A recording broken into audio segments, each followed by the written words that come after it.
السلام عليكم ومرحبا بكم في نهار جديد واقتراح جديد على قناتكم وصفات هداية. والاقتراح تاع اليوم بسيطلات ديال الدجاج باللوز. كيجيو رائعين ومعلكين من الداخل ومقرمشين من برا، غزالين مع جميع التفاصيل باش ينجحوا ليك من اول تجربة. وكذلك الطريقة باش تجمعيهم راه من ابسط ما يكون، يعني طريقة اللي ان شاء الله مضمونة وغادي تشاركيها ان شاء الله ملي غتسييها مع جميع افراد الاسره ديالك وصحاباتك، وما غاديش يلقاو مشكل باقي في الجميع ديال البسيطلات. كنتمنى تبقاي معايا حتى لنهايه الفيديو وغادي نبداو فرجه ممتعه. اول حاجه غنشرملو الدجاج ديالنا. غادي نحتاج هنايا معلقه ديال الخرقوم ومعلقه ديال سكينجبير ونصف ملعقه ديال الابصار ونصف ملعقه ديال القعقله وبسبيسه وملعقه مملوءه جيدا من القرفه، وكذلك واحد الرويس معلقه ديال السمن وواحد المكعب ديال الزعفران، وإلا كان عندك الزعفران شعره من الافضل. وكذلك هنايا الملح على حسب الذوق والرغبه، وغنحتاج واحد الربع كويس ديال الماء. الا درتي الزعفران شعره يعني ما تنسيش ترقديه في الماء باش يعطيك ان شاء الله واحد النتيجه اللي هي زوينه.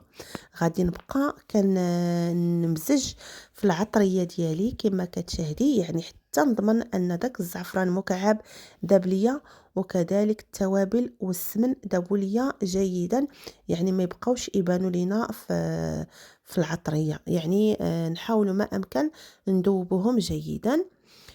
بالنسبه للكميه ديال الدجاج انا ما استعملتش الدجاجه اللي هي يعني صاينه، يعني انا خديت غير الدجاج اللي عندي في كونجيلاتور، تقريبا خديت من الصدر ومن الفخذ تقريبا واحد الكيلو ديال الدجاج.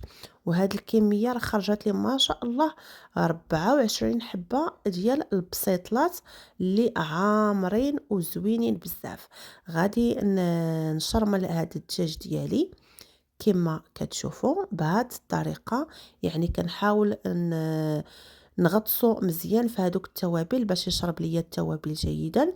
ومن الافضل الا كنتو غادي ترقدهم ليله كامله ولا غير واحد الساعه باش يتشربوا جيدا، باش النتيجه تكون ان شاء الله مزيانه. وفي كلتا الحالتين راه النتيجه ان شاء الله كتطلع زوينه بزاف والبسيطلات كيجيو لذاذين. غير سيوهم ان شاء الله. هانتوما من بعد ما رقدت الدجاج بهذه الطريقه، غادي ننتقلوا ان شاء الله للمرحله المواليه اللي غتشوفوا معايا. هانتوما غادي نحتاج واحد جوج حبات ديال البصله اللي غادي نقشرهم ونقطعهم بشكل طولي كما غتشوفوا معايا في الصورة باش تفهموا كيفاش بغيتهم يكونوا. خليكم معايا.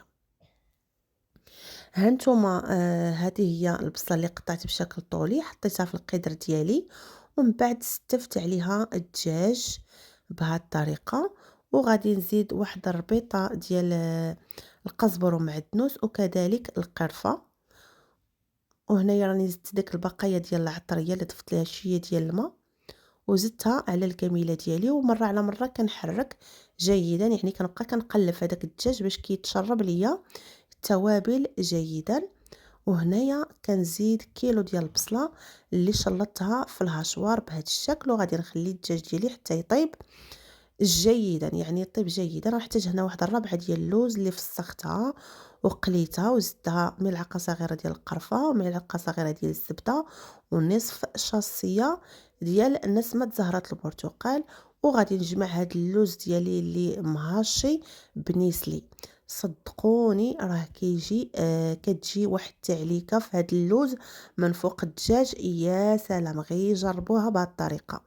بالنسبه للدجاج ديالي هانتوما راه طاب جيدا، يعني راه طاب حتى بقى كيتفرتت، يعني عاد حيدته من القدر ديالي.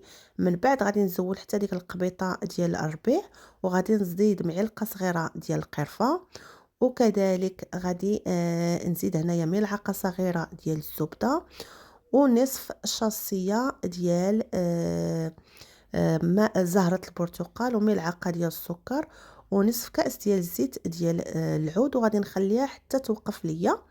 وهنايا خديت 6 ديال البيضات اللي ضربتهم في الكاس ديال المونينيكس باش نضمنوا هذاك البيض ما يديرناش هذوك الخيوط. من بعد ما طاب خديت ديك التغميره ودرتها في الصفايه. هنا كناخذ داك الدجاج اللي فرتت بهذه الطريقه، يعني راه جا طايب ما شاء الله مفرتت، كيدوب في الفم، يعني راه عطيته الوقت. وزدت كذلك هذاك المرق اللي سات ليا هذيك التغميره ديال البيض والبصل، وزدت معلقه ديال الزبده وبقيت كندي فيه وكنجيب حتى تعلق ليا بهذا الشكل. وهنايا خديت ربعه ديال اللوز اللي حمرتها في الفران يعني بالقشره، وزدت ليها ربع كويس ديال السكر وطحنتها بخاليني، زدتها على هذا الدجاج. يا سلام كيفاش جا معلك هاد الدجاج، يعني اللي ذاقو راه غايجي خطير، يعني كيجي زوين بزاف، والمذاق تيجي واعر، وكيجي حتى المذاق يعني متوازي لا في الحلاوه ولا في الملوحه، كيجي داكشي يا سلام. زدت عليه هذيك التغميره ديال البيض وخلطت العناصر جيدا. هنا انتقلت للورقه، يعني بهذا الشكل غتلويوها وغتقطعوها، يعني هذه هي الطريقه اللي قلت لكم غادي تجيكم سهله ان شاء الله وغتعتمدوها. عندي هنا الورقه ديال البخار اللي كانت عندي في كونجيلاتور. هنايا خديت هذاك الدجاج اللي كيجي معلق كما كتشوفوا في الصوره، زدت عليه هذاك اللوز اللي مهاشي اللي جمعت بنيسلي، كيجي خطير يا البنات.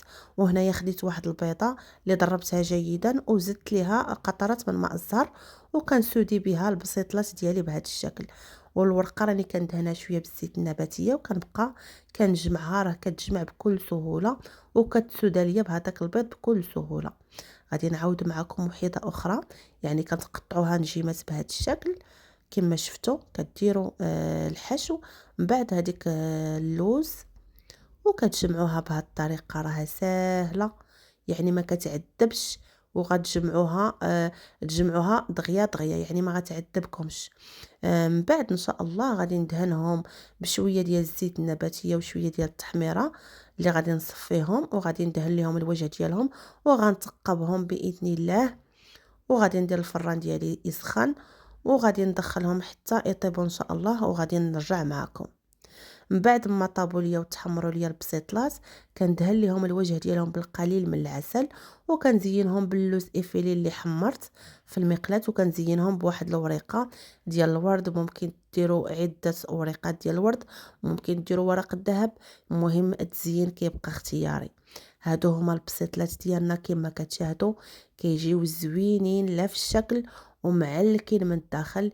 اللي كلاهم من عندكم غيطلب لكم الوصفه ديك الساعه وغيعتمدهم، وغادي تنصحوه بالطريقه اللي عطيتكم باش يجمع البسيطلات. طريقه مبسطه وسهله وما كتديش منا وقت طويل، يعني دغيا دغيا كنجمعوهم. بالنسبه للكميه انا خرجت لي تقريبا 20 بسيطله بهذا الشكل، يعني بديك الكميه اللي عطيتكم، يعني كميه اللي هي زوينه بزاف، يعني تاكلوا وتحطوهم في الكونجيلاتور ان شاء الله.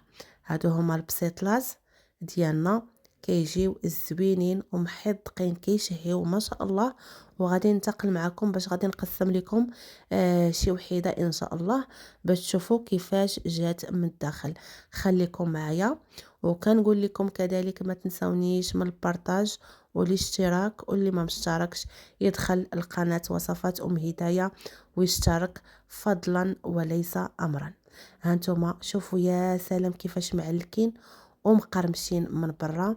كنقول لكم اعتمدوهم على ضمانتي، وكنقول لكم خليتكم على خير الى فيديو قادم.